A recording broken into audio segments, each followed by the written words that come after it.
to the book review of Bella at the Bar. Now, this is Jenny McDade and John Armstrong, and it's from the pages of Tammy and June. So Bella at the Bar, she's a gymnast, and, well, she starts as a window cleaner. She's with her uncle and aunt, and I will talk about that a little bit later. But this is another one of these brilliant books from Treasury of British Comics, from Rebellion. Just loving their series of books. Now, you will notice that it's a book one. Now, there's a lot of other stories, Bella. This book ends at a certain point, and obviously, hopefully, there will be a book two and book three. I don't know if there will be. I hope there will be. So, book one. Now, it's in black and white. You can see it's all in black and white there. And there's about 108 pages in total. Now, this book is from, the stories are from 1974. So, you've got Tammy and June, 1974, all the way to 7th of September 1974, 22nd of March 1975. There's a bit of a gap for some weird reason. And all the way through to the 2nd of August 1975. Then the Tammy Annual 1976. This was published in July 2018. That's why I'm a bit worried that there's no, hopefully it will be book two, because the stories for Bella at the Bar went on for quite a while. They changed the title slightly.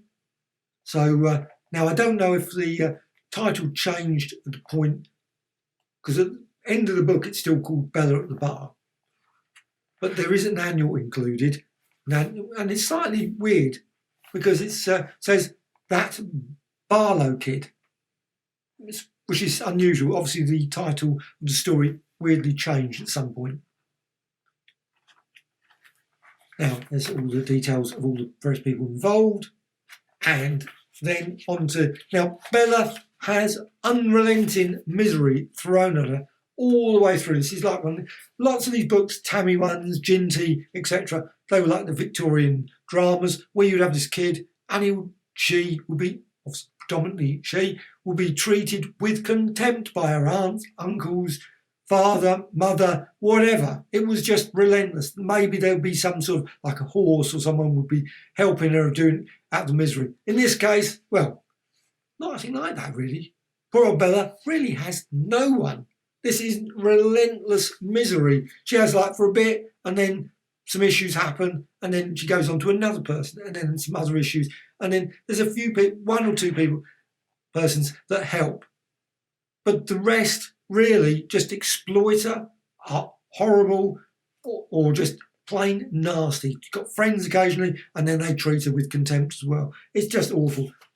Loved introduction, and then onto the actual story. Now that makes it sound like it's going to be awful, but well, it's not, because one, it's a solo adventure, and you really warm to Bella. She is being pushed pillar to post, run through the mill.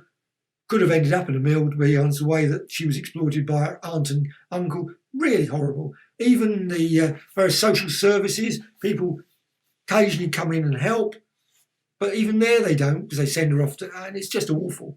Just truly awful. She's left in situations that many kids would, well, I think virtually every kid would struggle with immensely, but she continues on.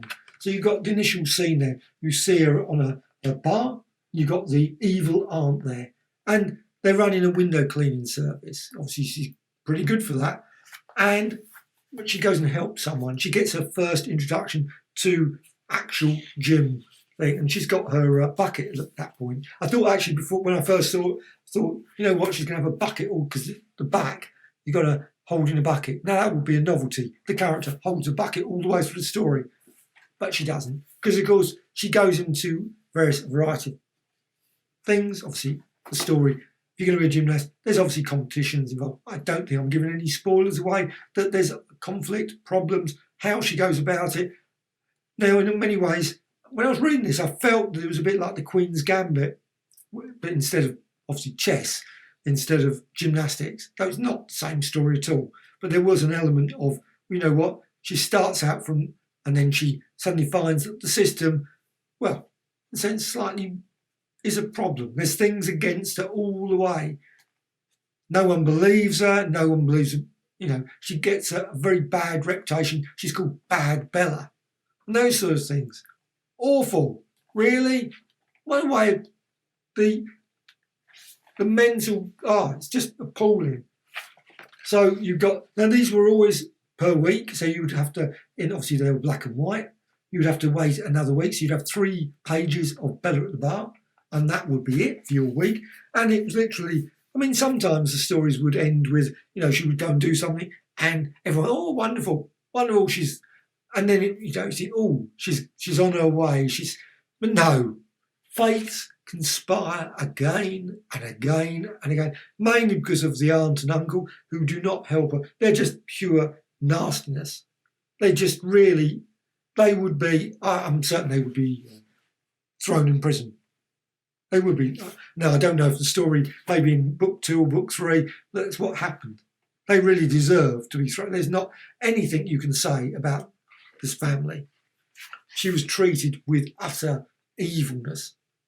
And also the school, everything. And also the other people as well. Quite often there's scenes here. I mean, like she's been treated at a club.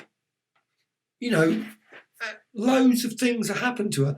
I'm certain that you could never get away with this now. So this story would be very odd. Of course, now she'd have mobile phones. There would be a whole different. There's no mobile phones or anything. So that's one thing I always love looking at these books, because, of course, when you look at old comics or whatever, you got people's houses. There's no computers. There's no mobile phones. Completely different times. You've got TV, of course. This is 1974. You got people. There's a great scene there. Might see it. That one there. Kid sitting there smoking a cigarette. I'm certain that would not be particularly allowed now in this thing. But this is back in 1974, and that's the way. But the aunt and uncle exploit her, thinking that they're going to make some money. That's a bit like you think, oh, really? Really? Is that the only reason you're doing that? It's just purely, and I'm surprised that she doesn't end up with vast numbers of injuries, because the way that she throws herself around, because she's self-trained, so she doesn't know lots of things about how to do things. She goes to clubs and things, and again she always falls foul in some way. It's relentless, but I loved it. Really, really loved Bella and her attempts at the artwork, and the reproduction is superb all the way through this. It is truly brilliantly done. I mean, I think it's just super, and the panel structure all the way through is just so easy to read. Very easy to read. Rebellion have done a great job of cleaning this up. It's really beautiful on beautiful white paper and sharp, very sharp artwork. Now, I mean, occasionally, of course, you see a bit of roughness, occasional bit but without looking at the source material, who knows? So this is about, like I said, 108 pages of brilliant storytelling from Jenny McDade. I loved it. Absolutely loved it. And superb artwork by John Armstrong.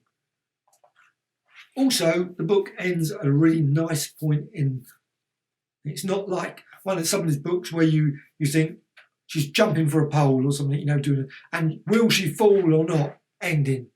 And then you never get book 2, and you're thinking, that's not. So I think they finished this in a great position. Though, weirdly, they included an annual, and the actual title changed. They obviously just played That Barlow Kid. So you got That Barlow Kid.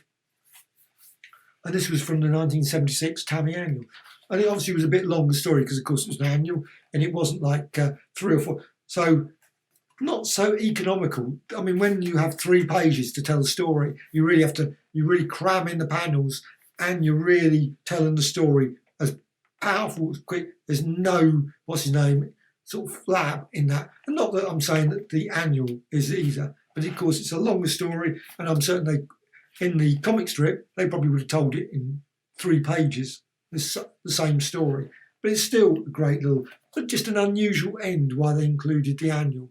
Maybe just to make it obviously get up to about 108 pages instead of being like 96 pages, which it would have been if they had just done it from the actual thing. But it's then go to the last. Now, I can't show the obviously last page, so I'm just going to go to show one of the biographies. You've got a biography of both, obviously, the writer and the artist. And then at the end, you've got, if I can open the page, one thing I didn't point out, it is paperback. Sometimes Rebellion bring out hardbacks, sometimes they bring paperback. I am really not certain their logic to which ones, why. Things would have been just as good as a hardback, maybe charge maybe £1 more or something, whatever it costs. Bring out in hardback. I must admit, prefer hardbacks to paperbacks. However, I guess ultimately it does weigh things down. You suddenly get so many books that. So, however, now these ones are also paperback as well. I loved actually all of them.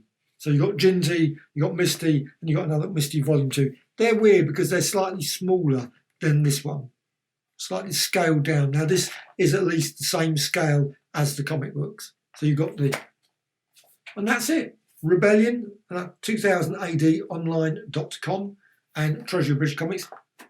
It's a brilliant set of comics. They've been bringing out so many of these great books.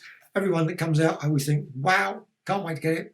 And, well, hopefully there will be a volume 2. I would love to see that because I thoroughly enjoyed this Bella Barlow, which I read fairly quickly, an hour and a half. It wasn't a very long read, but it was thoroughly enjoyable, even if there was the misery in it, sadly, all the way through. But it was great storytelling. Brilliant.